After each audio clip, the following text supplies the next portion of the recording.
Preparing for operations management at Gallagher interview? You've reached Candy Mentor, and this video is for you. We'll walk through 20 key questions you're likely to face. For each question you'll see a sample answer followed by the key points to cover. Subscribe, like, and share, and drop a topic request in the comments. Question 1. What does effective operations management mean to you? Operations management is the discipline of delivering reliable work through people, processes, systems, and controls. In an assistant manager role, I would translate business goals into clear workflows, service standards, ownership, and measurable outcomes. At Gallagher, I would balance efficiency with client service, ensuring accurate execution, timely responses, effective risk control, and continuous improvement. Strong operations also provide managers with timely information for sound decisions and sustainable growth. While answering, focus on translating business objectives into reliable workflows, defining ownership, measuring service quality, controlling operational risk, supporting employees, and improving processes without sacrificing client experience or accuracy. Question 2. Why do you want to join Gallagher in an operations management role? I am attracted to Gallagher because its client-focused insurance business depends on dependable operations behind every service interaction. My strengths in organizing work, coaching colleagues, resolving issues, and improving controls fit an assistant manager position well. I also value environments where local expertise and collaboration matter. I would bring a practical, service-oriented leadership style, while learning the business deeply and helping teams deliver consistent outcomes as the organization grows. Make sure to cover Gallagher's client-focused culture, the importance of operational consistency in insurance services, your leadership motivation, relevant experience, and how the role supports both colleagues and business growth. Question 3. How would you prioritize competing operational demands? I prioritize using 4 factors: client impact, risk, deadline, and dependency. A regulatory deadline or issue affecting multiple clients would usually take precedence over routine internal work. I would confirm urgency with stakeholders, allocate owners, and communicate realistic timings rather than quietly letting tasks slip. If capacity remained insufficient, I would escalate early with options. This approach protects service quality while making trade-offs visible and defensible. In your answer, talk about client impact, regulatory or financial risk, deadlines, dependencies, available capacity, escalation thresholds, transparent communication, and documenting decisions when priorities conflict. Question 4. Which operational KPIs would you monitor as an assistant manager? I would monitor turnaround time, service level attainment, backlog aging, accuracy, rework, complaints, productivity, and capacity utilization. I would also track absence, training progress, and employee engagement because people drive sustainable performance. Metrics need context. Faster processing is not positive if errors and complaints increase. I would review trends, identify root causes, and use a balanced dashboard to support coaching, resource decisions, and continuous improvement. Be sure to mention productivity, turnaround time, accuracy, backlog, service level attainment, rework, complaints, capacity, employee development, and the danger of optimizing one metric at the expense of overall client outcomes. Question 5. What would you do if your team was about to miss an important service level agreement? I would first validate the backlog, deadline, and potential client impact. Then I would separate urgent items, reallocate available capacity, and involve experienced colleagues where quality could be protected. I would tell the relevant stakeholder early, explain the recovery plan, and avoid promising an unrealistic date. Afterward, I would review the cause, whether volume, absence, system failure, or workflow design, and implement a measurable prevention action. Focus on validating the issue, understanding the cause, triaging urgent work, reallocating resources, notifying stakeholders, protecting quality, documenting the incident, and preventing recurrence through corrective action. Question 6. Tell me about a process improvement you would be proud to deliver. In a previous process, I found that requests were being rekeyed and checked by several people, creating delays and avoidable errors. I mapped the workflow, measured handoffs, and asked users where confusion occurred. I introduced a standardized intake form, clear ownership, and a quality checkpoint before submission. The process reduced rework and improved turnaround time. I would sustain the gain through documented procedures, monitoring, and periodic review. In your answer, explain the initial problem, evidence gathered, stakeholders consulted, solution designed, implementation steps, measurable results, control considerations, and how you ensured the improvement became sustainable. Question 7. How do you delegate effectively?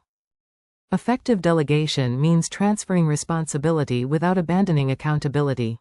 I match work to capability and development goals, explain the desired outcome, deadline, risks, and decision authority, then agree on check-in points. I avoid micromanaging routine work but stay close to high-risk deliverables. If someone needs support, I coach rather than simply taking the task back. Over time, delegation builds bench strength and gives the team greater ownership. Mention matching tasks to capability, clarifying outcomes and authority, setting deadlines, providing context, checking progress proportionately, developing people, and retaining accountability for the final result. Question 8. How would you handle an employee whose performance was consistently below standard? I would address the issue promptly and privately using specific examples rather than assumptions. I would ask for the employee's perspective, confirm whether the cause is capability, clarity, workload, or personal circumstances, and restate the required standard. Together we would agree support, measurable milestones, and review dates. I would document discussions fairly, provide regular feedback, and involve HR or senior management if performance failed to improve. Cover objective evidence, private discussion, listening, clarity of expectations, training or support, agreed milestones, fair documentation, follow-up, and escalation through the appropriate people process if improvement does not occur. Question 9. Describe how you would resolve conflict between team members. I would speak with each person separately first to understand facts, impact, and any underlying concerns. Then, where appropriate, I would bring them together to focus on the shared client or team objective rather than personalities. I would establish respectful ground rules, clarify responsibilities, and agree specific communication or workflow changes. I would follow up afterward, because resolving the immediate disagreement is not enough if behavior continues affecting performance. Be sure to mention listening separately, focusing on facts and shared objectives, addressing behavior rather than personalities, agreeing practical actions, maintaining confidentiality, and monitoring whether the relationship and workflow improve. Question 10. What would you do if you discovered an operational control failure? I would contain the issue first by stopping affected processing and preserving relevant records. I would assess the population, financial or client impact, and whether any regulatory notification or escalation was required. I would inform the appropriate manager promptly, correct errors with a controlled review, and document the incident. Finally, I would perform root cause analysis and strengthen the control through clearer ownership, system checks, training, or independent review. Focus on containing exposure, preserving evidence, assessing affected transactions or clients, notifying appropriate leaders, correcting errors, documenting the incident, and strengthening the control without assigning blame prematurely. Question 11. How would you respond to an unhappy client or internal stakeholder? I would listen fully, acknowledge the impact, and avoid becoming defensive even if the issue originated elsewhere. I would confirm the facts, explain what I could do immediately, and set a specific follow-up time. If another team owned the resolution, I would remain accountable for coordination rather than simply redirecting the client. After resolving the matter, I would capture the cause and ask whether a process change could prevent recurrence. Talk about listening without defensiveness, acknowledging impact, clarifying facts, taking ownership, agreeing a practical resolution, providing updates, and using recurring complaints as evidence for process improvement. Question 12. How would you implement a significant process or system change? I would begin by understanding the business reason, affected processes, risks, and definition of success.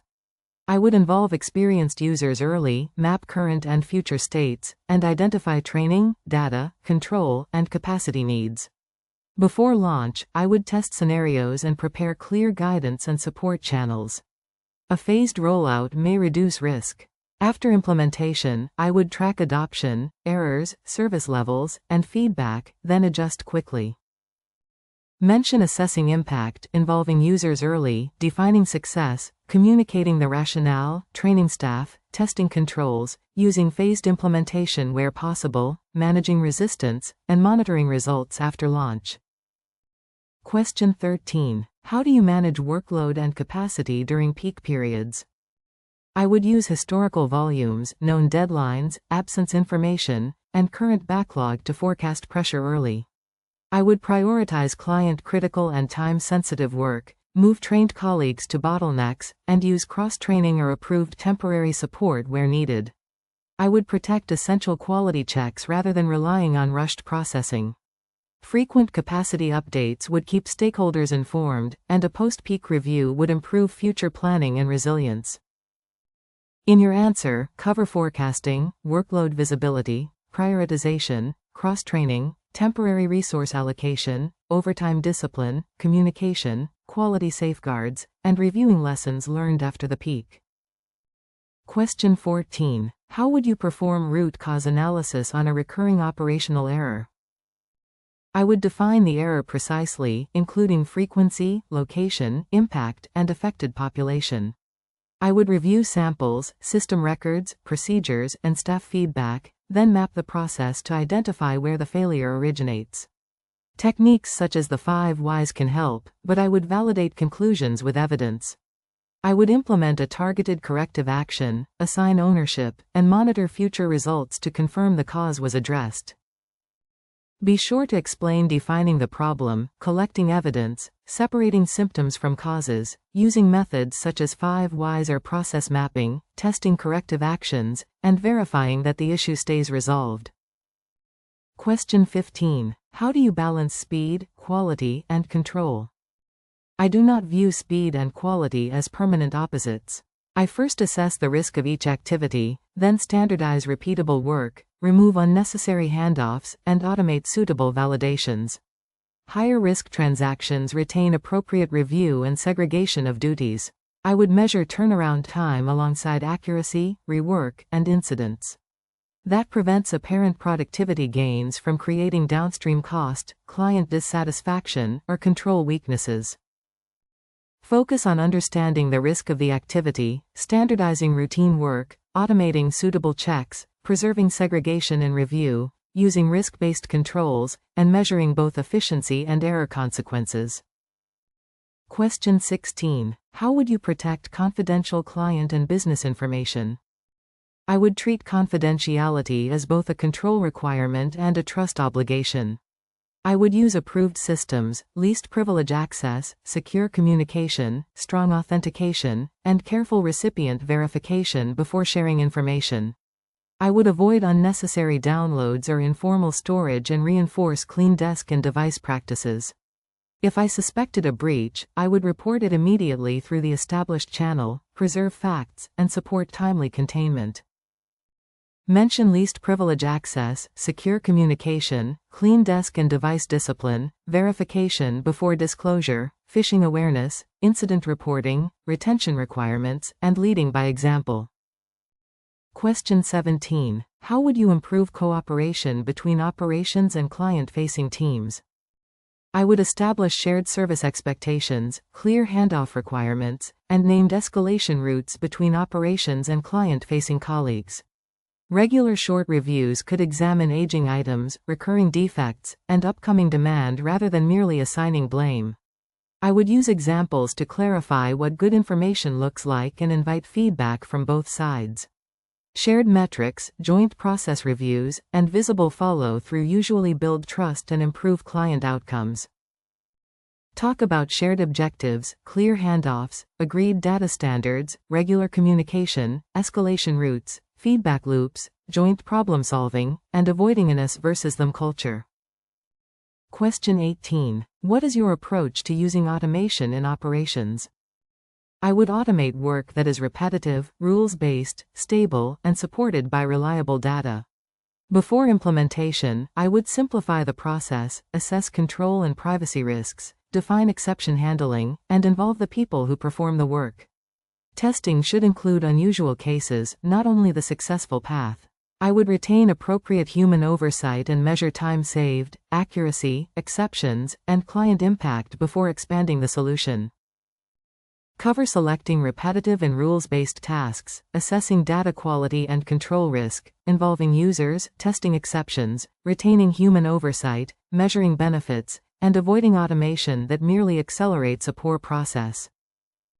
Question 19. How would you help your team maintain operations during a system outage? I would confirm the outage, notify the appropriate technology and business contacts, and identify which services and deadlines were affected. Using the continuity plan, I would prioritize critical work and deploy only approved manual or alternate procedures. I would maintain an activity log, protect confidential information, and communicate realistic updates. Once systems recovered, I would reconcile all manual entries, verify completeness, and review lessons for resilience improvements.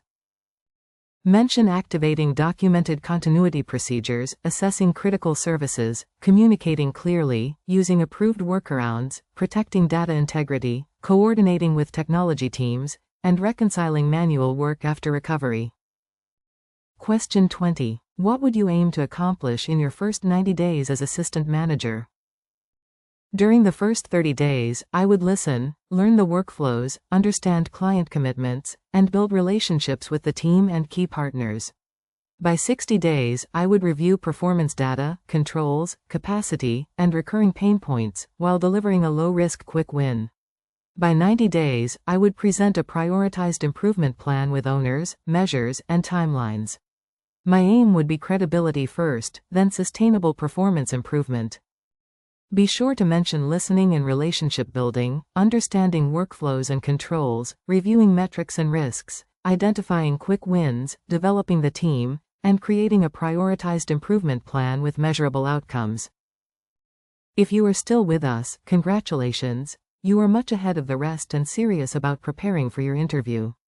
We hope we were able to add value to your preparation and create some helpful content. Do not forget to like and share this video. Your small act can do great things for us.